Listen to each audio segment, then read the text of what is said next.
नमस्कार, अग्निपथ देख रहे हैं आप और अग्निपथ में आज हम बात करेंगे बंटवारे को तैयार किसका उद्धार। देश की आबादी और लोकसभा और विधानसभा की दृष्टि से सबसे बड़े राज्य उत्तर प्रदेश का भौगोलिक बंटवारा एक बार फिर होने वाला है।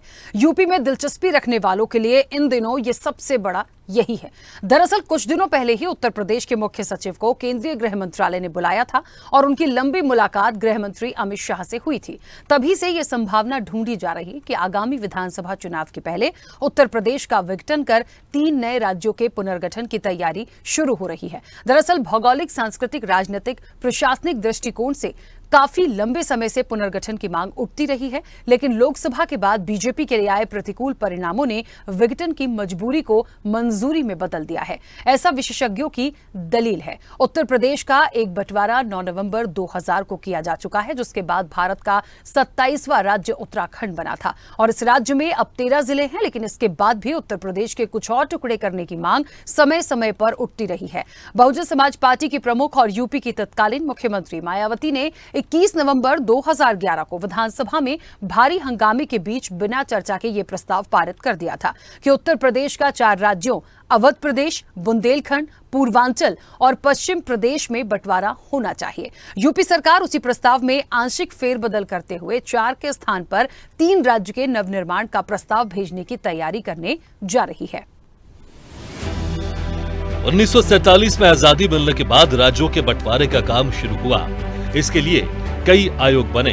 पहले बना कृष्णधर आयोग, फिर जेवीपी आयोग, जिसमें जवाहरलाल नेहरू, सरदार वल्लभ भाई पटेल और पट्टाभी सीतारामैया थे, और आखिर में बना राज्य पुनर्गठन आयोग। राज्य पुनर्गठन आयोग का गठन 1953 में हुआ, लेकिन इससे पहले प्रधानमंत्री जवाहरलाल नेहरू ने उत्तर प्रदेश के बंटवारे की वकालत की थी। नेहरू ने 7 जुलाई 1952 को लोकसभा में कहा था, मैं व्यक्तिगत रूप से इस बात से सहमति रखता हूं कि उत्तर प्रदेश का बंटवारा किया जाना चाहिए। इसे 4 राज्यों में बांटा जा सकता है। हालांकि मुझे संदेह है कि कुछ साथी मेरे विचार को शायद ही पसंद करेंगे। हो सकता है मुझसे उलट राय रखने वाले साथी इसके लिए दूसरे राज्यों के हिस्सों को शामिल करने की बात कहें। 1955 में आई किताब थॉट्स एंड लिंग्विस्टिक स्टेटस में डॉक्टर BR अम्बेडकर भाषाई आधार पर राज्यों के बंटवारे पर बात रखी थी। इसमें उन्होंने उत्तर प्रदेश को 3 हिस्सों में बांटने की बात कही थी। अम्बेडकर ने 3 हिस्सों में बांटने के लिए 3 आधार दिए थे। पहला, इससे प्रशासनिक दक्षता बढ़ेगी।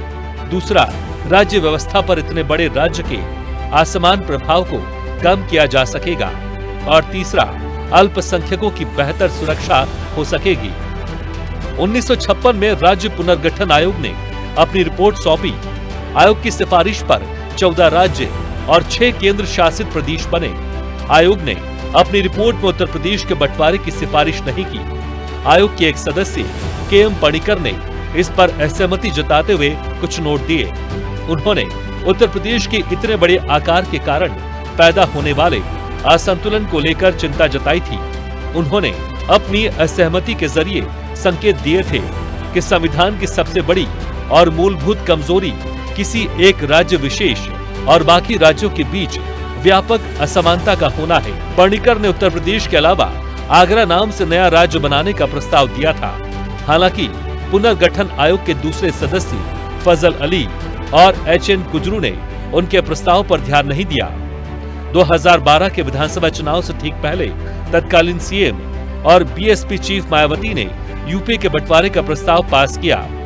21 नवंबर 2011 को यूपी विधानसभा में मायावती सरकार ने बिना चर्चा के प्रस्ताव पास करा लिया। ये उत्तर प्रदेश को 4 राज्यों पूर्वांचल, पूर्वी यूपी, पश्चिमी प्रदेश, पश्चिमी यूपी, बुंदेलखंड, दक्षिणी यूपी और अवध प्रदेश, मध्य यूपी में बांटने का प्रस्ताव था। हालांकि केंद्र की तत्कालीन UPA सरकार ने मायावती सरकार के इस प्रस्ताव को लौटा दिया था। केंद्र ने तब कुछ मुद्दों पर स्पष्टीकरण भी मांगे थे। मसलन नए राज्यों की सीमाएं कैसे होंगी, राजधानियां क्या बनेगी, कर्ज का बंटवारा कैसे होगा। उस समय मायावती के विरोधियों ने इसे चुनावी शगुफा बताया था। 2012 में मायावती चुनाव हार गईं। समाजवादी पार्टी सत्ता में आई। समाजवादी पार्टी ने अखंड उत्तर प्रदेश का नारा दिया। तो एक बार फिर उत्तर प्रदेश के बंटवारे का जिद बाहर आ रहा है और इसके पीछे राजनीतिक परिणाम और परिणाम के पीछे छिपी मंशा भी शामिल है। लेकिन इतना तो तय है कि बात निकली है तो दूर तक जाएगी और इस पूरी प्रक्रिया में किसका लाभ और किसकी हानि होगी ये तो वक्त ही बताएगा। लेकिन जानकार मानते हैं कि छोटे राज्य अपेक्षाकृत ज्यादा तेजी से तरक्की करते हैं।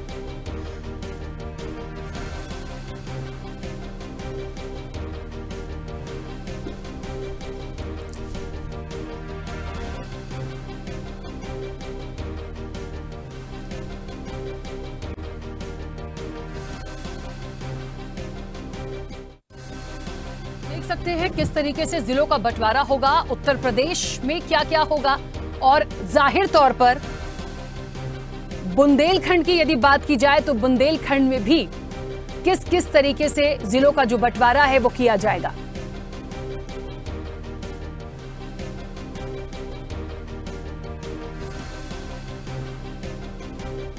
चलिए, तो बंटवारे को तैयार किसका उद्धार, ये एक बड़ा सवाल जैसा है और बात नई नहीं है।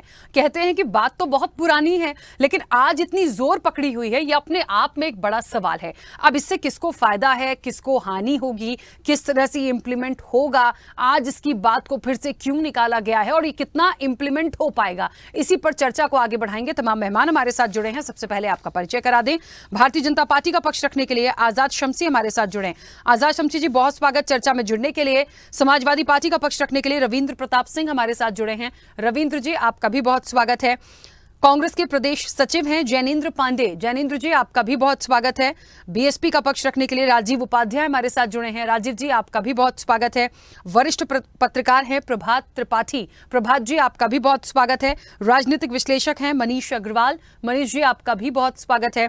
और स्वदेश न्यूज के managing editor RP Srivastava ji हमारे साथ जुड़े हैं। आरपी श्रीवास्तव जी, आपका भी बहुत स्वागत है। चर्चा की शुरुआत सबसे पहले राजीव जी आपसे। मेरी आवाज पहुंच रही है राजीव जी? आरटीओ जुड़वा दीजिए, आरटीओ जुड़वाई है। राजीव जी, मेरी आवाज पहुंच रही है आप तक?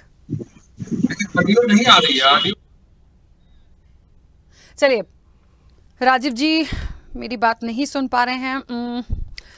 आजाद शम्सी जी, आवाज पहुंच रही है? जी नमस्कार, आवाज आ रही है? आजाद शम्सी जी, मुझे लगता है शुरुआत क्योंकि बीएसपी से होती, क्योंकि बहुत सारी डिमांड्स और बहुत सारी बात वहां से आई थी, पर बड़ा सवाल चलिए यहीं से आपसे एक छोटी सी बात मैं पूछूंगी। ये जो बात निकली है, कहते हैं कोई बात निकली है दूर तलक जाएगी, इसको किस तरह से देख रहे हैं? और जो एक बात आई है कि एक बंटवारे की तरफ हम जाने की बात कर रहे हैं, किसका उद्धार होगा? भारतीय जनता पार्टी को तो कहीं ना कहीं फायदा ही होगा। क्या राय, सबसे पहले आपकी प्रतिक्रिया इस पर?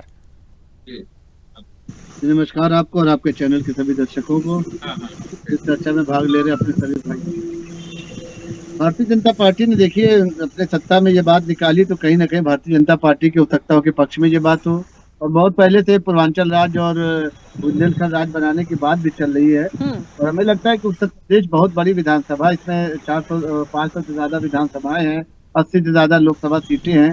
तो हमें भी लगता है कि थोड़ा सा उत्तर प्रदेश को छोटा करना चाहिए ताकि जो विकास अभी तक पूरे तरीके से रूरल एरिया तक नहीं पहुंच पाया, गाँवों तक पहुंचने में थोड़ा समय लग जाता है, जो सरकारी योजनाएं रहती है उनको पहुंचने में समय लग जाता है। हाईकोर्ट की बात अगर करें तो आप ये समझ लीजिए कि अगर पश्चिम से किसी को आना, इलाहाबाद जाना तो काफी समय लग जाता है, यहाँ से वहाँ जाना समय लग जाता है। तो इस चीज में अगर थोड़ा सा बंटवारा कर दिया जाए, मैं नहीं समझता कि 3 से 4 हिस्सों में किया जाए, लेकिन ये जरूर है कि अगर कम से कम 2 हिस्सों में अगर उत्तर प्रदेश को बांटा जाए तो ये कहीं ना कहीं उत्तर प्रदेश को और मजबूत करने जैसी बात होगी। और जिसकी मांग बहुत पहले से चल रही है, पूर्वांचल की बात अगर आप देखें तो पूर्वांचल के कई जिले आज इसी तरह लगातार भारतीय जनता पार्टी की सरकार में विकास के रास्ते पर दौड़ रहे हैं। तो अब जो चाहती है जनता भी चाहती है कि अगर इस तरीके का हो जाएगा, जैसे इलाहाबाद को लोग चाहते हैं कि वहाँ पर हाईकोर्ट बड़ा वो बना दिया जाए, वहाँ पर राजधानी बना दिया जाए। कुछ लोगों का यह कि पूर्वांचल राज्य अगर बने तो बनारस को वहाँ की राजधानी बना दिया जाए। तो इस तरीके की बातें अगर चलेंगे और वहाँ पर अगर स्टेट डिवाइड किया जाएगा तो कहीं ना कहीं भारतीय जनता पार्टी अगर ऐसा करती है, क्योंकि बसपा के मायावती जी ने भी 2011 में ऐसा प्रस्ताव पास किया था और हमारे ख्याल से केंद्र को भेजा भी किया था, लेकिन केंद्र ने इसको वापस कर दिया जाए कि पुनर्विचार इस पर किया जाएगा। उसके बाद फिर किसी पार्टी ने जो है इस तरीके का काम नहीं किया। अब अगर उत्तर प्रदेश में भाजपा ऐसा काम करती है तो इसका निश्चित तौर पर फायदा जो है भारतीय जनता पार्टी को पहुंचेगा। भारतीय जनता पार्टी यहाँ पर और मजबूती के साथ जो है रहेगी और उसके बाद लगातार सत्ता में बनी रहेगी, क्योंकि जनता ये चाहती है कि उत्तरांचल बनाया जाए, बुंदेलखंड बनाया जाए। और आप देखिए अच्छा, बुंदेलखंड के नाम आजाद शम्सी जी, एक छोटा सा सवाल आपसे ही इसी बात को लेके, आज इतना जागरूक क्यों हो रहे हैं इसको? हालांकि मैंने कहा ये बात, ये मुद्दा, ये तमाम चीजें पुरानी हैं, लेकिन भारतीय जनता पार्टी इतना फोकस आज क्यों कर रही है इस पर? चीज का समय होता है, जब समय आ गया तो उसकी बात चल रही है। नतीजे तो नहीं है लोकसभा की बात, या इसमें कोई ऐसी बात नहीं है कि आप इसको चुनाव से लेकर देखिएगा। हर चीज को चुनाव से लेकर नहीं देखा जाता है। ना अभी चुनाव है, ना अभी चुनाव दूर तक दिखलाई दे रहा है। 2027 में विधानसभा का चुनाव, 2029 में लोकसभा चुनाव आना है। अभी चुनाव वाली ऐसी कोई बात है नहीं। लेकिन विपक्ष अगर अभी बात करेंगे तो सपा के और कांग्रेस के जो प्रवक्ता है वो फौरन इसको चुनाव से लड़ा कर देखेंगे और कहीं न कहीं दिखलाएंगे कि भारतीय जनता पार्टी की जो उत्तर प्रदेश में हार हुई है उसकी वजह से भारतीय जनता पार्टी घबराई हुई है, योगी जी घबराए हुए हैं, बांटना चाह रहे हैं। तो इस तरीके की बातें अभी आपको सुनने को मिलेगी। लेकिन हमारा ये कहना है कि अब विकास होना चाहिए और विकास के लिए जो कुछ भी पर्याप्त होना चाहिए वो भारतीय जनता पार्टी को करना चाहिए और उसके पर लगातार काम भी हो रहा है। ठीक है, राजीव जी सुन पा रहे हैं मुझे अब? राजीव जी, मुझे लगता है ये शुरुआत एक देखें तो 1947 से राज्यों के बंटवारे का काम शुरू हो गया था, ठीक है? और एक बहुत सारी रिपोर्ट में हमने बहुत सारी चीजों का जिक्र किया। मुझे लगता है जहां तक मायावती जी की बात में करूं तो प्रस्ताव तो आया ही था, हालांकि वो वापस हो गया, फिर बहुत सारी चीजें इस बीच हो गई, सरकार गिर गई, बहुत सारा घटनाक्रम हुआ, लेकिन आज एक बार फिर से इस चीज पर आगे बढ़ने का एक प्रयास है। इंप्लीमेंट होगा, क्यों नहीं होगा? बिल्कुल होगा, क्योंकि आपत्ति तो किसी को अभी मुझे दिख नहीं रही, और आगे आऊंगी तब पता चलेगा। लेकिन भारतीय जनता पार्टी तो खुद इसके समर्थन में, और वो कह रही है कि बहुत अच्छी बात है। मायावती जी भी लाई थी, तब हो नहीं पाया, लेकिन आज करेंगे और कहीं ना कहीं बीजेपी को बहुत फायदा है। देखिए, होगा, बहुत अच्छी बात है, हो जाए, लेकिन इसकी आज के समय में इस वक्त पे इतनी मांग क्यों? क्योंकि आजाद शम्सी जी ने कहा इलेक्शन से मत जोड़िएगा, पर अब मेरी भी मजबूरी है सर, जितना मैं समझ पाई हूं अभी लोकसभा का और पिछली चीजों को और आने वाले समय की चीजों को, वो तो कनेक्शन जुड़ेगा ही कहीं ना कहीं। राकेश जी, देखिए, मित्र हमारे अभी कह रहे थे कि राज्य बनाएंगे तो भारतीय जनता पार्टी बहुत मजबूत होकर उभरेगी। ये बताइए कि राज्य बनाया जाता है किसी दल को मजबूत करने के लिए या जनता के और जनता के हितों के लिए राज्य बनाया जाता है? पहली चीज तो इसको संशोधन करना चाहिए हमारे मित्र को कि भारतीय जनता पार्टी को ही मजबूत करना है केवल, और जनता के त्योहार में डाल देना है, जनता के बारे में सोचना ही नहीं है। उसी का परिणाम अभी रिसेंटली इन लोगों को मिला है, इसमें कोई दो राय नहीं है कि पिछले 10 सालों में अगर भारतीय जनता पार्टी चाहिए होती तो अब तक दोनों राज्य बन गए होते, 3 बन गए होते, 4 बन गए होते, जितना भी, क्योंकि भारतीय जनता पार्टी के पास राज्य में भी और केंद्र में भी स्पष्ट बहुमत था। राकेश जी, पहली बात। दूसरी बात, भारतीय जनता पार्टी अभी कुछ भी करने नहीं जा रही है। ये केवल जनता को गुमराह करने के लिए, जनता को भटकाने के लिए, जो जनता एक ट्रेंड पे चल रही है, जनता का मन जो है इस भारतीय जनता पार्टी से उब चुका है। देखिए, जिस तरह से भारतीय जनता पार्टी पूरे देश के अंदर पेपर लीक करने के मामले में नौजवान साथियों को और बच्चों के साथ जिस तरह से खिलवाड़ कर रही है, एक के बाद एक पेपर लीक जिस तरह से हो रहे हैं। अब आप राकेश जी एक चीज मान के चलिएगा कि केवल हिंदुस्तान में एक प्रश्न पत्र पे और एक संस्था पे विश्वास था लोगों को, यूपीएससी के। अब तो हमारे आईएएस भी लग रहा है कि किसी दरवाजे से बनेंगे, जैसा शक्ति जी कह रहे थे।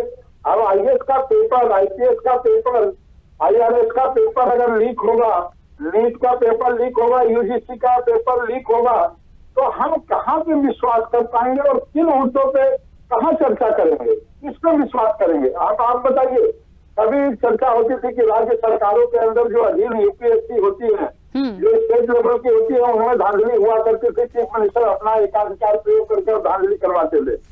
अब तो केंद्र के ऊपर ये बड़ा धब्बा लगा है, जिसपे पूरे भारतवर्ष के बच्चों का विश्वास होता था, वो विश्वास ही उठ गया और बच्चे पेपर देंगे। अगर अपने कारणों से भी अगर वो फेल हो जाते हैं तो उनका तो विश्वास होगा कि भारतीय जनता पार्टी ने ही अपने बच्चों को पास कराने के लिए ये सारी चीजें कर दी।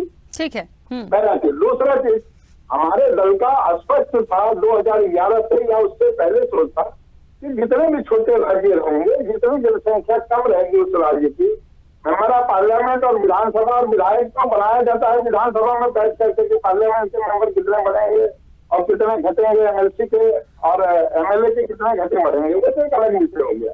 विषय ये है कि हमारी सोच होना चाहिए कि हम जनहित को और जनता को क्या दे पाएंगे।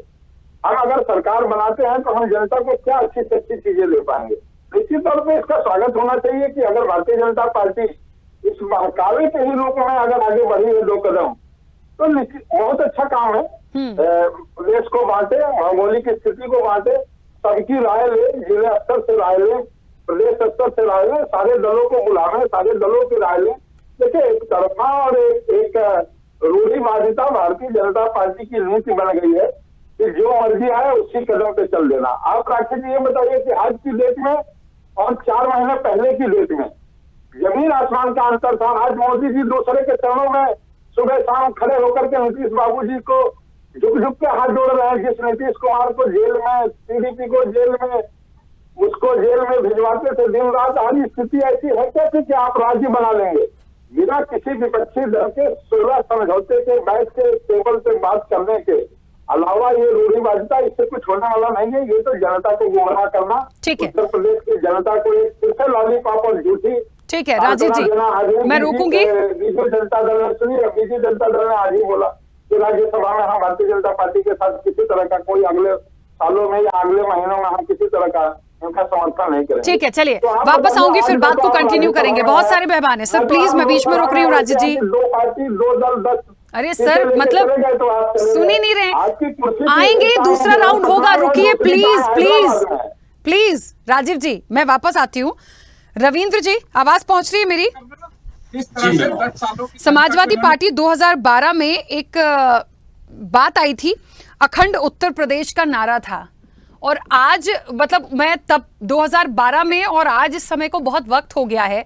बहुत सारे इस बार के नतीजों को देखें, इस बीच की सियासत को समझें। आज जिस दिशा में आगे बढ़ने का प्रयास किया जा रहा है या जो बात उठाई जा रही है या बहुत तेजी से उसको इंप्लीमेंट करा ही लेना है कि वो बहुत अच्छे से सबका डेवलपमेंट हो जाएगा उससे, समाजवादी पार्टी कहां देखती है इस चीज को? असल में भारतीय जनता पार्टी की जो गुजरात लॉबी है वो उत्तर प्रदेश से मुक्ति चाहती है, उत्तर प्रदेश को कमजोर करना चाहती है।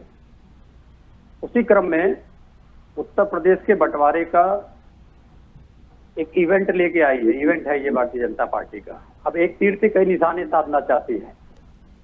वो अपनी हार को ढकना चाहती है, सपा की जीत से जनता का मन भटकाना चाहती है। और जो वर्तमान में मुद्दे हैं, बहुत सारे मुद्दे एक साथ आ गए हैं। परीक्षा के मुद्दे हैं, अपराध के मुद्दे हैं, उन सब पे पर्दा डालने के प्रयास कर रही है। अब जरा भारतीय जनता पार्टी का इतिहास ही देख लें राज्य पुनर्गठन का। 2000 में राज्य पुनर्गठन 3 राज्यों का भारतीय जनता पार्टी ने किया है। उत्तराखंड का किया, छत्तीसगढ़ का किया, बिहार का किया, उसको मिलकर झारखंड बनाया। उत्तराखंड की राजधानी आज तक नहीं बना पाए ये लोग। 2000 से लेकर 2024 तक में उत्तराखंड की राजधानी थी गैरसैंण, आज तक नहीं बनाए। टेम्परेरी विधानसभा चल रही है, टेम्परेरी पुलिस मुख्यालय चल रहा है, टेम्परेरी सचिवालय चल रहा है। अभी आपने कहा था छोटे राज्य बहुत डेवलप करते हैं। अगर डेवलप कर रहे होते तो 24 साल भी रिकॉर्ड क्यों रहता? जो राजधानी बनाई थी गैरसैंण, वहां तक पहुंचने के लिए रास्ता नहीं बना पाए हैं आज तक। अब आ जाते हैं रांची पे, जो रांची बिहार में था, बहुत डेवलप था। आज तक रांची में भी फुल फ्लैश विधानसभा नहीं बन पाई। यही हाल रायपुर का भी है। ये पुनर्गठन किया इन्होंने, आखिरी पुनर्गठन यही हुआ, इसके बाद कोई पुनर्गठन नहीं हुआ राज्यों का। अब आ जाते हैं कि अगर हम राज्यों का पुनर्गठन करते हैं तो हमें जरूरत किस चीज की है? तो सबसे पहले जो राज्य पुनर्गठन आयोग का मूल भावना है कि भाषाई और सांस्कृतिक एकरूपता होनी चाहिए। तो वर्तमान उत्तर प्रदेश में है ही है। जरूरत क्या है इनको बांटने की? फिर आधारभूत संरचना चाहिए, राजधानी चाहिए, विधानसभा चाहिए, सचिवालय चाहिए, जनप्रतिनिधियों नौकरशाहों के आवास चाहिए, हाईकोर्ट चाहिए, पुलिस मुख्यालय चाहिए, बहुत सारी बिल्डिंगें चाहिए। कहाँ बनवा पाएंगे इन 3 राज्यों में? जो 3 राज्य इन्होंने 2000 में बांटे, वहां तक ये चीजें बनवा नहीं पाए। अभी जो 3 राज्य बांटने की बात कर रहे हैं, कहाँ बनवा पाएंगे? पैसा कहाँ है? वर्तमान उत्तर प्रदेश सरकार के ऊपर 7.84 लाख करोड़ रुपए का उधार है, जबकि उसका बजट है 7.3 लाख करोड़ रुपए। पैसा कहाँ है? सरकार कहाँ से पैसा देगी? अभी जो 2 राज्य के साथ जुड़े हैं, एक आंध्र प्रदेश आज नहीं, पहला राज्य था भारत से कट के मद्रास प्रेसिडेंसी से कट के बनने वाला राज्य था आंध्र प्रदेश। आंध्र प्रदेश से कट से तेलंगाना बनता है। आज तक उसकी राजधानी का पैसा देने के लिए नरेंद्र मोदी जी ने कहा था, नहीं दिया उसकी राजधानी का पैसा। अमरावती राजधानी बनाना चाहते, नहीं दिया उन्होंने पैसा। ना तो पैसा है, ना आधारभूत संरचना है, खाली ये मुद्दों से भटकाने की राजनीति है और हम इसका विरोध करते हैं। ठीक है, चलिए कांग्रेस का पक्ष रखने के लिए हमारे साथ एचएन उपाध्याय जी जुड़ गए हैं। एचएन उपाध्याय जी, बहुत स्वागत चर्चा में जुड़ने के लिए। क्या मुझे सुन पा रहे हैं आप? एचएन उपाध्याय जी, मेरी आवाज पहुंच रही है? जी, हमारी सुनाई दे रही है। आ रही है आपकी आवाज भी। ठीक है एचएन उपाध्याय जी, बात चल रही है, एक तो सबसे बड़ी बात ये राज्यों के बंटवारे की जो बात हुई, कैसे बांटेंगे, और 3 नए राज्य बनाने का प्रस्ताव उत्तर प्रदेश में, उसको, ये नई बात तो नहीं है, बात तो पुरानी है, लेकिन बड़ी तेजी से जोर पकड़ी हुई है। अब समाजवादी पार्टी ने तो साफ कह दिया वो इसके विरोध में है, इसकी जरूरत नहीं है, क्योंकि जो एक फॉर्मूला था इसके लिए कि आप भाषाई आधार पर राज्यों के बंटवारे की बात रखें, तो वो उत्तर प्रदेश में पहले से है, तो कुछ नया आपको करने की या बंटवारे की जरूरत नहीं है। रही बात छोटे छोटे, यदि आप बनाते भी हैं राज्य और यदि उसको अलग भी करते हैं, बहुत जल्दी डेवलपमेंट होती है छोटी छोटी चीजें, तो आप उसके लिए पहले सोच लें, समझ लें, पहले की भी चीजें थी, अभी की भी चीजें। कांग्रेस की क्या प्रतिक्रिया इस पर? ऐसा है राशि जी, ये कोई अनिवार्य नहीं है कि छोटे राज्य होंगे तो ही विकास होगा। ठीक बात है, छोटे का थोड़ा होता है, लेकिन ये अभी तक जैसा कि रविंद्र जी भाई साहब कह रहे थे, जिन्होंने 3 राज्य 2000 में बनाया उसका कितना विकास कर दिया। उसके बाद अभी हैदराबाद की बात कह ही रही थे, नायडू जी, चंद्रबाबू नायडू जी इनके सहयोगी हैं। इसी पर समर्थन में एक शर्त उनका जो है छुपा हुआ, एक ये भी है कि हमको आप पैसा देंगे जिससे मैं अपनी राजधानी जो विजयवाड़ा बनाना चाहते हैं उसका विकास कर सके। 10 साल इनकी सरकार रही है, कितना इन्होंने आंध्र प्रदेश के लिए पैसा दिया।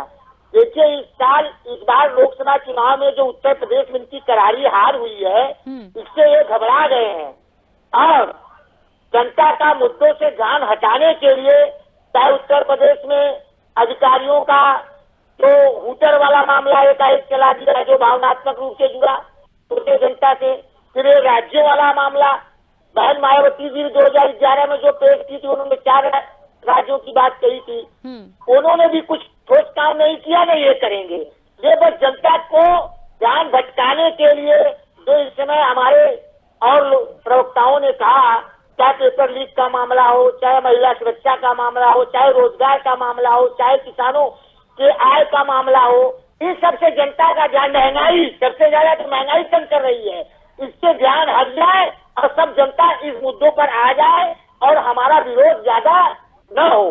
बस यही है इनका एक मुद्दा, न इनका मन है कुछ काम करने का, न कुछ। उत्तर प्रदेश जो ऐसा है वैसा भी काफी विकास कर रहा है, इनका उद्देश्य कुछ और है कि छोटे छोटे टुकड़ों में बांट देंगे तो हमारा जो है एक जो जनाधार है क्षेत्र विशेष के हिसाब से वो हम अपने मन से राजनीति करेंगे, यह हो नहीं पाएगा।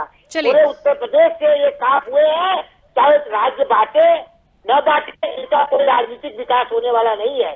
जब आपको विकास करना, मणिपुर का कितना विकास कर दिया, छोटे राज्य है। नागालैंड, पूर्वोत्तर के जो राज्य है उनका इन्होंने कितना विकास कर दिया, कुछ नहीं विकास किया। जब मन साफ होगा तो राज्य छोटा हो चाहे बड़ा हो, तो विकास होगा ही।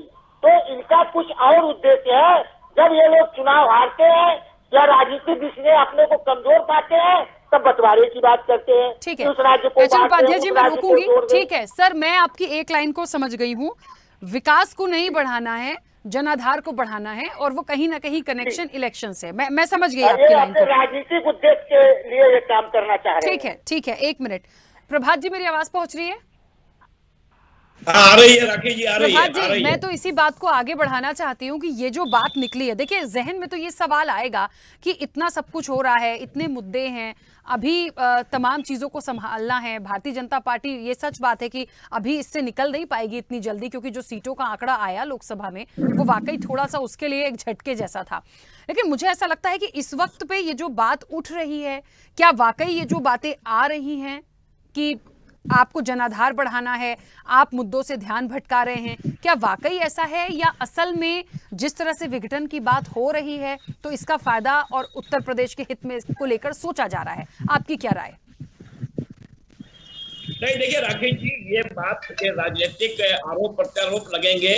पैनल में जितने भी विभिन्न पार्टियों के लोग हैं उनकी अपनी सोच है, लेकिन 24 करोड़ के उत्तर प्रदेश, एक इतना बड़ा प्रदेश है ये उत्तर प्रदेश, जो कई कंट्री के रूप में उत्तर प्रदेश की पॉपुलेशन के आधार पर देखा जा सकता है। बुंदेलखंड पे ललितपुर से लेके उधर मध्य प्रदेश के कई इलाके ऐसे हैं, डिस्ट्रिक्ट हैं जो मध्य प्रदेश में चले जाते हैं। पर पश्चिम में अगर आप जाएं, मेरठ के उधर कई महीनों से हाईकोर्ट का मामला चल रहा है कि पश्चिम में एक मेरठ में हाईकोर्ट बनाया जाए।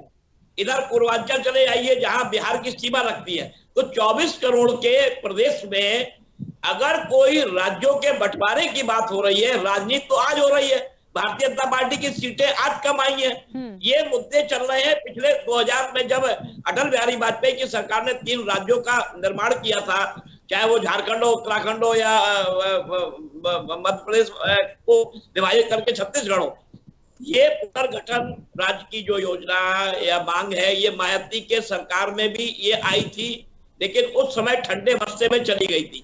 भारतीय जनता पार्टी या केंद्र की हम कहेंगे मोदी सरकार या जो भी राज्यों के बंटवारे की बात है, वो भौगोलिक नए परिसीमन और नई सीटों के आधार पे जो परिसीमन नया हो रहा है उसके आधार पे, और जो कामकाज, जो सरकारी कामकाज में लखनऊ लोगों को आना होता है, एक राजधानी है, तो ये जो एक व्यापक एक जनसंख्या और भौगोलिक आधार पे राज्यों का बंटवारा होना चाहिए।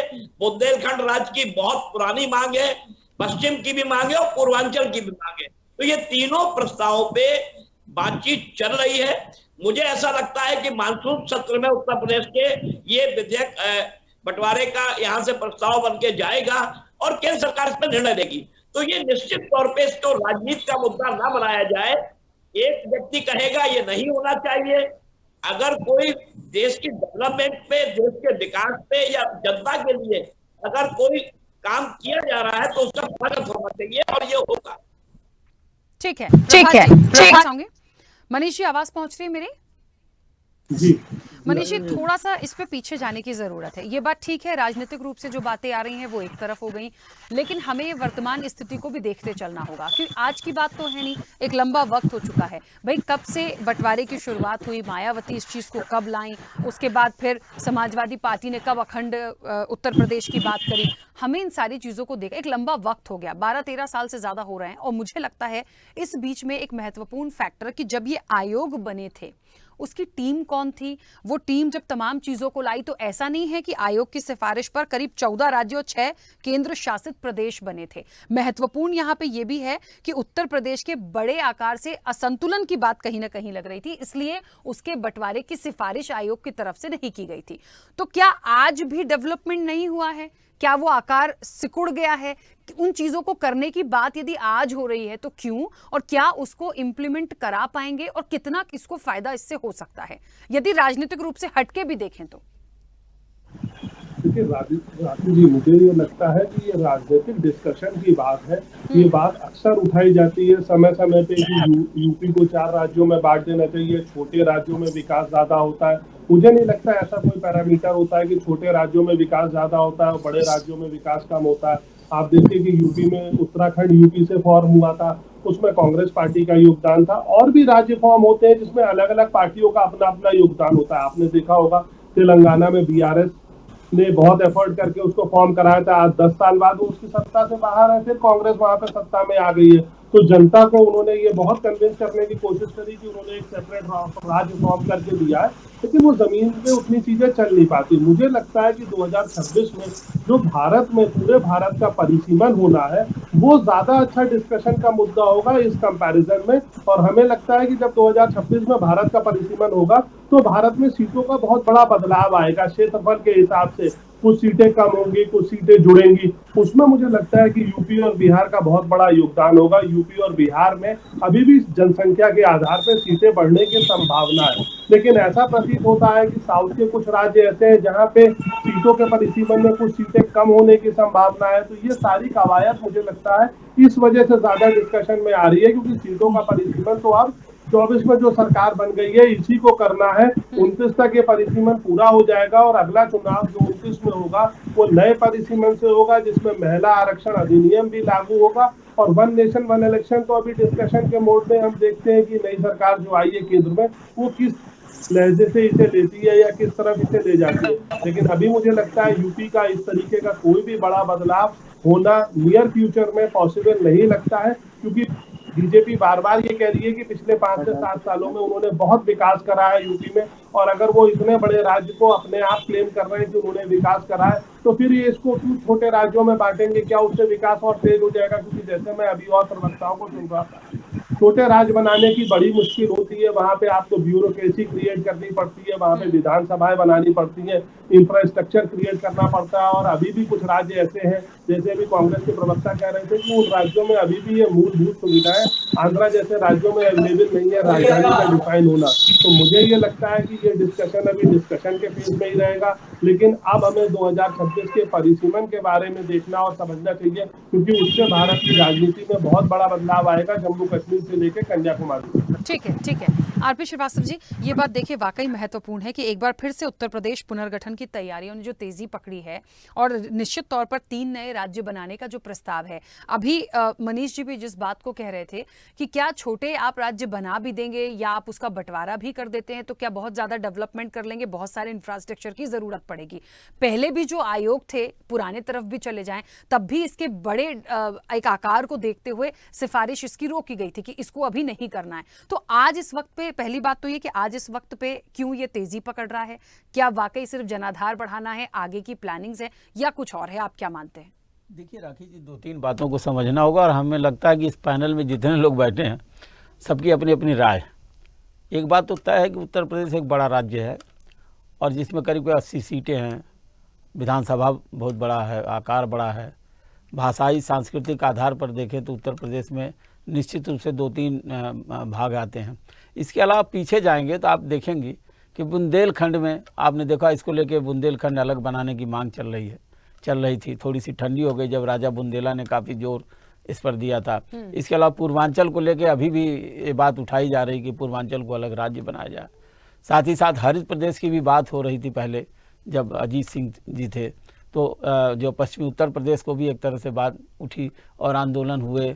तमाम जो है इस बात को लेकर के चल रही थी प्रक्रिया। जब 2011 में मायावती जी ने इस बात को आगे बढ़ाया और केंद्र को प्रस्ताव भेजा 4 राज्यों का, तो उस समय वापस जरूर लौटाया, लेकिन बहुत सारे कुछ कंडीशन लगा के उस प्रस्ताव को वापस किया गया।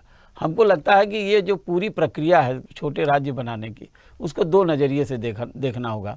एक तो आप देखिए राजनीतिक दृष्टि से, आप देखिए कोई भी दल पूरे पैन उत्तर प्रदेश में अगर आप जाएंगी तो आपको लगेगा कि कोई एक दल जो है कहीं कोई दल प्रभावी हो जाता, कहीं कोई दल। पिछले 10 साल का जो शासनकाल रहा है भारतीय जनता पार्टी का, जिसमें बहुत सारी सीटें भारतीय जनता पार्टी को मिली।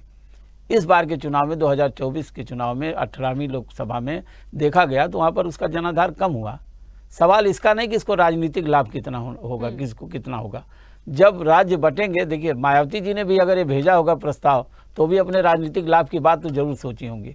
जहाँ तक भाषाई सांस्कृतिक और देश जो विकास की बात है, निश्चित रूप से छोटे राज्य करने पर एक तरह से नियंत्रण तो होता है। देखिए आप देश में कई जिले बन जाते हैं, एक जिले में मतलब कोई बड़ा जिला उसमें एक छोटा जिला बन जाता है वहाँ पर। लेकिन जो सबसे बड़ी समस्या आती है इंफ्रास्ट्रक्चर की, जो भी हमारे साथियों ने इस बात को उठाया कि इंफ्रास्ट्रक्चर डेवलपमेंट करना पड़ेगा। बहुत सारे छोटे राज्य बने हैं जहाँ अभी तक राजधानी नहीं बन पाई है। तो अगर उत्तर प्रदेश में इस तरह का डिवीज़न होता है, जिसकी संभावना लग रही है कि ये जो है 3 राज्य जो जरूर बनाए जा सकते हैं, जो ज़रूरत है, तो एक तरह से मान के चलिए कि जो विकास की जो प्रक्रिया है उसको तेज़ी लाने के लिए सारी बातें होनी चाहिए। देखिए उत्तर प्रदेश का बजट बहुत बड़ा है, अभी आप बता कि कर्ज भी बहुत बड़ा है। दूसरी बात है पर कैपिटा इनकम बहुत कम है, ये कैसे बढ़ेगी? इसके लिए तो कुछ न कुछ सोचना होगा। आप पीछे जाइए, जब जो है आज़ादी के बाद जो 1947 में राज्यों के बंटवारे का काम हुआ, उसके बाद 1953 में जिस तरह की बातें आई निकल के और एक आयोग बना, तो राज्यों का पुनर्गठन तो हुआ। अब सवाल ये उठता कि कई राज्य ऐसे जो विस्तार जिनका बहुत बड़ा था, बहुत बड़े राज्य थे, उन पर भी सोचना चाहिए था उसी समय।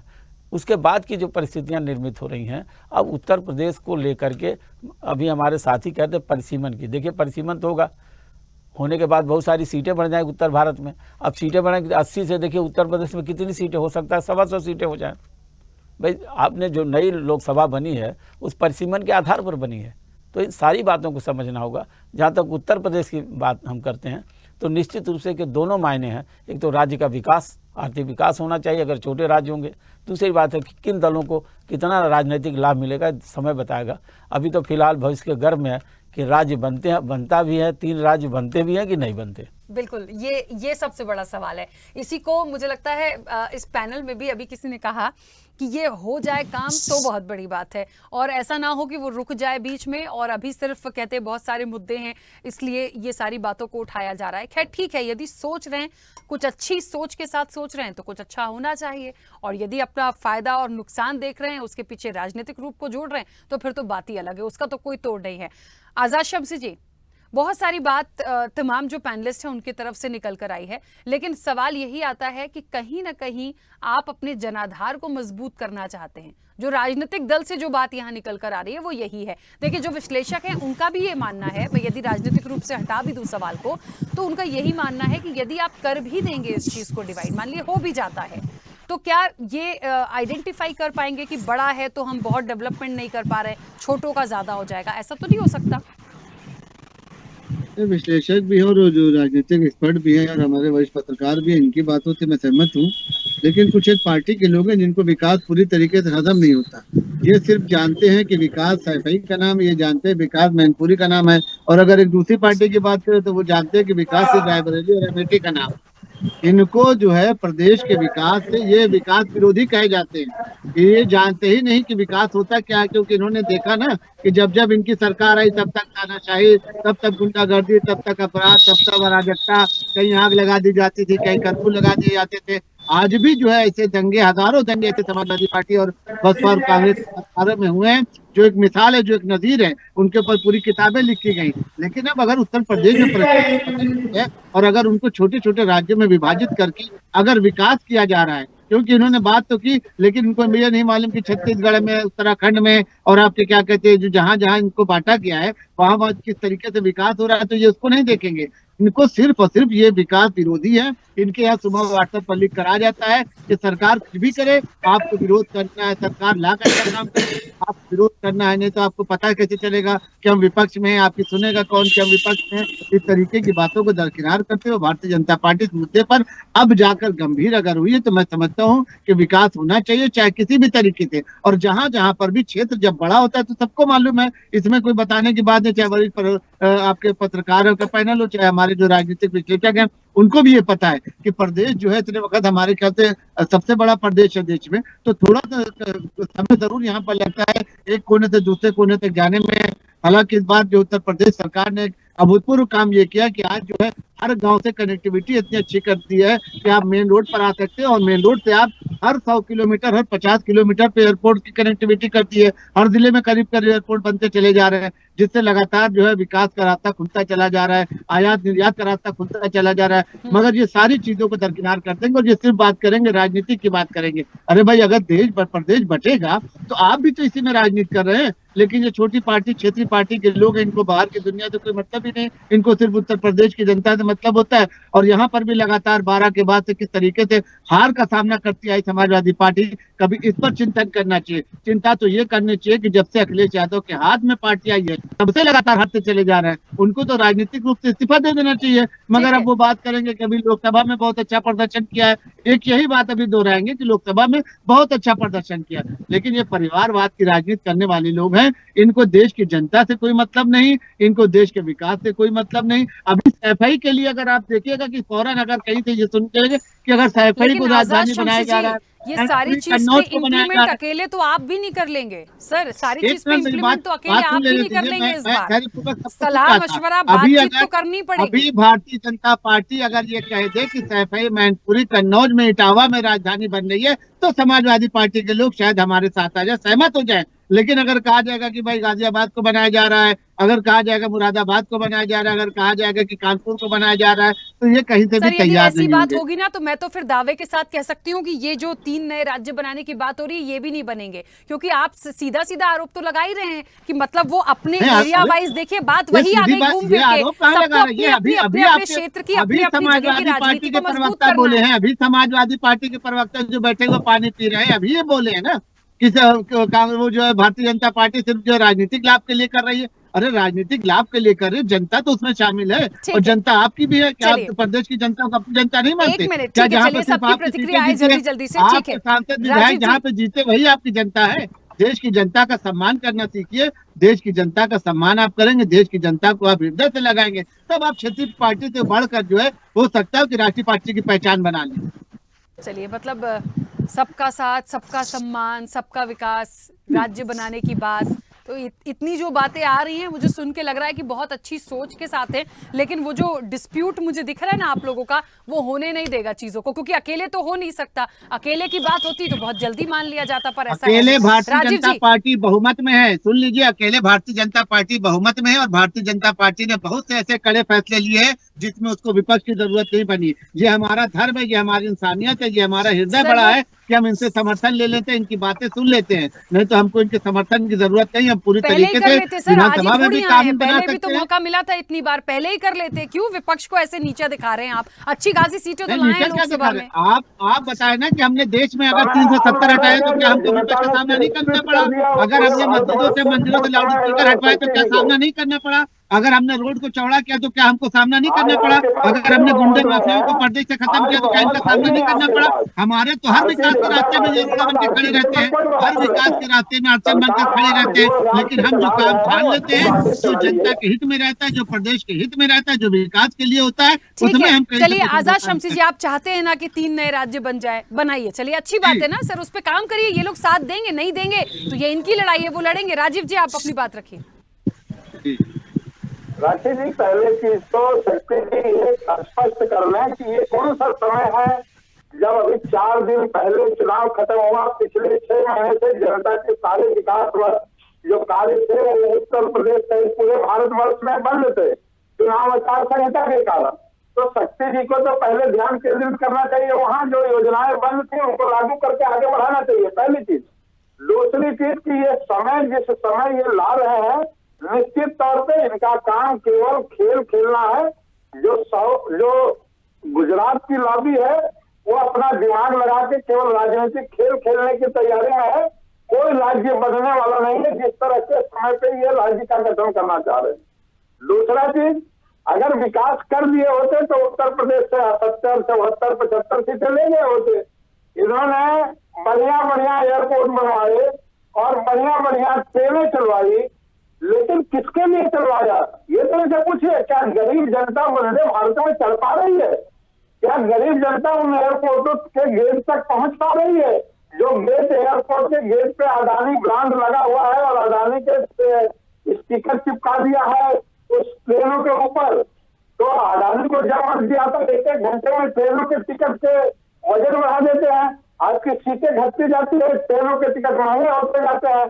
क्या कभी भारतवर्ष में ऐसा हुआ था? राजीव जी मुझे ये बताइए, क्योंकि जब मायावती ने, एक मिनट राजीव जी मुझे ये बताइए, आप इसके पक्ष में हैं, मैं आपसे पहले तो स्पष्ट रूप से पूछूं। आ रहा है और टैक्स आ रहा है, इनकम टैक्स आ रहा है, तो केवल आप रुपया कमाने के लिए या लोक कल्याण के लिए बनाया है सरकार। यह भारतीय जनता पार्टी को स्पष्ट करना पड़ेगा कि अपनी पूंजी बढ़ाने के लिए, धरना सेठों से पूंजी बढ़ाना, धरना सेठों को अमीर बनाने के लिए आप सरकार। राजीव जी, मायावती जी जो 4 प्रस्ताव लाई थी उसका भारतीय जनता पार्टी कह रही है किसी कारणवश नहीं हो पाया था, उसी राह पे वो आगे जा रहे हैं। आप इसका समर्थन करते हैं? बस इस बात का जवाब दे दीजिए। करोड़ के आसपास उससे ज्यादा आप इसको कर रहे हैं। तो ये सारी चीजें भारतीय जनता पार्टी के कथनी और करनी। राजीव जी मेरा सवाल नहीं सुन पा रहे हैं आप। बहुत सारे एयरपोर्ट बने हैं, अडानी का नाम चिपक गया, बहुत सारे वंदे भारत बन गए, अदानी का नाम चिपक गया। ठीक है राजीव जी, मैं किसी और मेहमान को मौका देती हूँ सर, मैं भी फिर सुन नहीं पाऊंगी एक टाइम के बाद।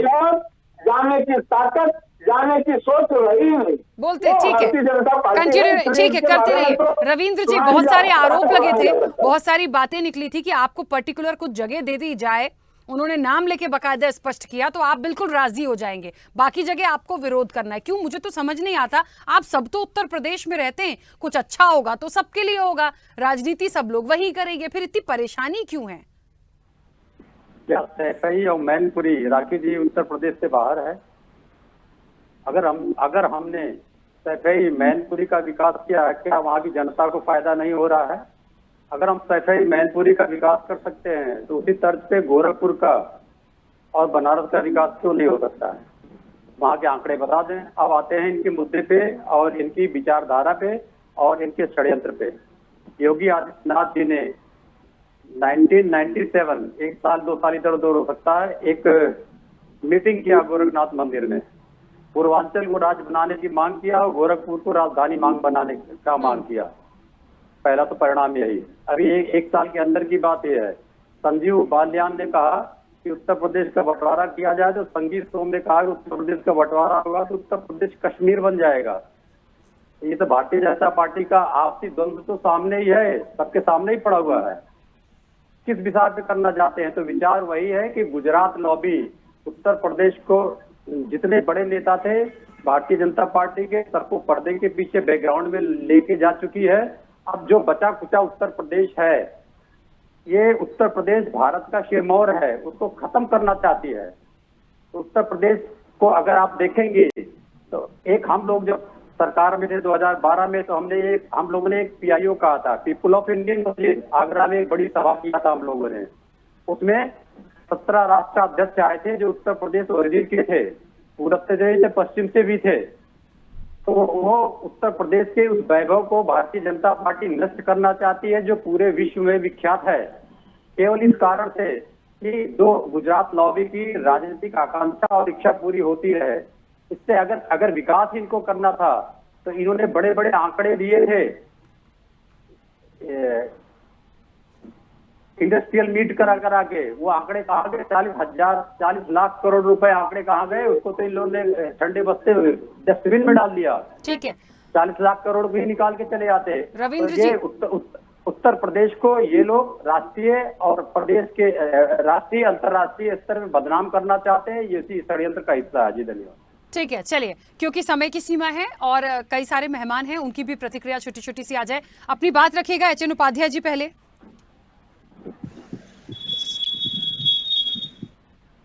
सर म्यूट किया है क्या? हाँ बोलिए। ये एक बताइए, दिल्ली जो है राज्य, उसको पूर्ण राज्य का दर्जा नहीं दे पाए, वहाँ के अधिकार को अपने हाथ में ले लिया है। ये गुजरात लॉबी हर राज्य में हस्तक्षेप करके अपने अधिकार में लेना चाहती है, जहाँ इनकी सरकार नहीं है। अब इनको लग गया कि उत्तर प्रदेश में हमारी दाल गलने वाली नहीं है।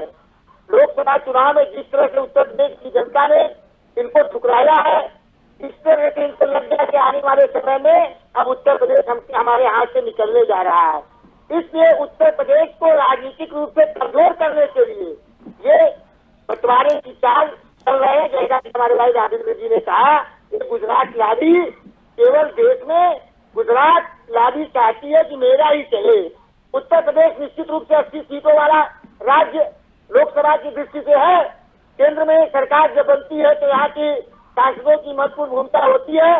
गुजरात लॉबी को यह खटकता है। और ये हमारे भाई साहब कह रहे थे शंकी जी कि विकास इस समय देखिए मुद्दा है बेरोजगारी की, महंगाई की, इन सब पर तुरंत ध्यान देना चाहिए। अभी लोकसभा का चुनाव हुआ, बस बंटवारा राज्य का। अरे भाई 30 लाख सरकारी पद खाली है, उसको भरने की बात कब करेंगे? ये इन्होंने रोड की बात कर दी।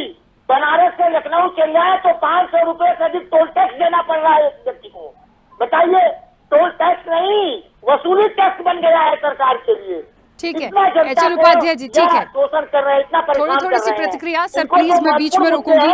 प्रभात जी, प्रभात जी, ये इम्प्लीमेंट हो भी पाएगा या नहीं? मुझे तो कुछ आसार ठीक नहीं लग रहे हैं, लेकिन दावा भारतीय जनता पार्टी का कि हम पूरे बहुमत में हैं, हम सब कुछ कर लेंगे, वो किसी को नहीं देख रहे इस वक्त भी।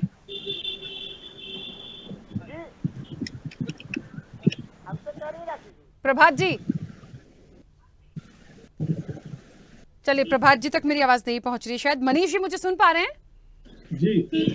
अपनी बात रखिएगा प्लीज जल्दी से। राखी जी देखिए, मुझे लगता है ये सिर्फ एक राजनीतिक मुद्दा ही बन के रह जाएगा। यूपी में ऐसा कुछ हो नहीं पाएगा। जो भी कुछ होगा वो 26 के परिसीमन की तैयारी है। लोगों को ये फीलर दिए जा रहे हैं कि इस तरीके के बदलाव आएंगे, लेकिन अभी मुझे ऐसा कुछ भी पॉसिबल नहीं लग रहा कि डेवलपमेंट के मुद्दे पे आप ये कहो कि हम क्या राज्यों को छोटा कर देंगे तो विकास ज्यादा हो जाएगा। क्योंकि जो राजनीतिक विचारधारा है ना, वो भी आपकी बहुत बदल जाएगी। आप देखते हैं कि सब लोग जानते हैं कि यूपी से ही देश का प्रधानमंत्री ज्यादातर जाता है। मोदी जी को भी अगर प्रधानमंत्री बनना था तो उन्हें भी वाराणसी से ही आके चुनाव लड़ना पड़ा, और वो आज तीसरी बार वाराणसी से सांसद है और तीसरी बार प्रधानमंत्री भी है। तो मुझे नहीं लगता बीजेपी कोई ऐसा कदम उठाएगी। हाँ, डिस्कशन के मुद्दे चलते रहेंगे और इसी के आधार पर 26 के परिसीमन की तैयारी पूरी करी जाएगी। बिल्कुल, क्योंकि समय की सीमा है। आरपी श्रीवास्तव जी, संक्षिप्त प्रतिक्रिया आपकी भी। देखिए, केंद्र सरकार के पास एक राइट है कि वो चाहे तो राज्यों का जो बंटवारा कर सकती है, उसके लिए कोई पूछने की जरूरत नहीं है, बहुमत भी है। जहाँ तक मेरा ये कहना है कि ये जो जिस तरह की जो प्रक्रिया सामने आ रही है, हमें लगता है कि इसका जो आर्थिक रूप से कितना लाभ मिलेगा उत्तर प्रदेश की जनता को, वहाँ का विकास कितना हो पाएगा, ये तो मुद्दे रहेंगे ही। लेकिन उसके अलावा भी कुछ राजनीतिक हित भी जो है जुड़े रहते हैं ऐसे राज्यों के बंटवारे में। आपने देखा कि जितने छोटे छोटे राज्य हैं और वहाँ पर भारतीय जनता पार्टी की अच्छी खासी जो है बढ़त भी है, वहाँ पर बहुमत भी है, वहाँ पर सीटें भी ज़्यादा हैं, तो ये भी एक मुद्दा हो सकता है। उसके अलावा एक बात मैं और कहना चाहूँगा कि इतना बड़ा राज्य है जहाँ पर मुख्यमंत्री हैं, तमाम चीज़ें हैं, बहुत सारे अंतर विरोध हैं, हो सकता है ये भी एक कारण हो। लेकिन फिलहाल अगर उत्तर प्रदेश जैसे राज्य में का इस तरह से बंटवारा होता है तो निश्चित रूप से एक बड़ा राज्य है, बड़ी आबादी है, विकास की दृष्टि से तो ठीक है, लेकिन राजनीतिक दृष्टि से किसका फायदा होगा ये समय बताएगा।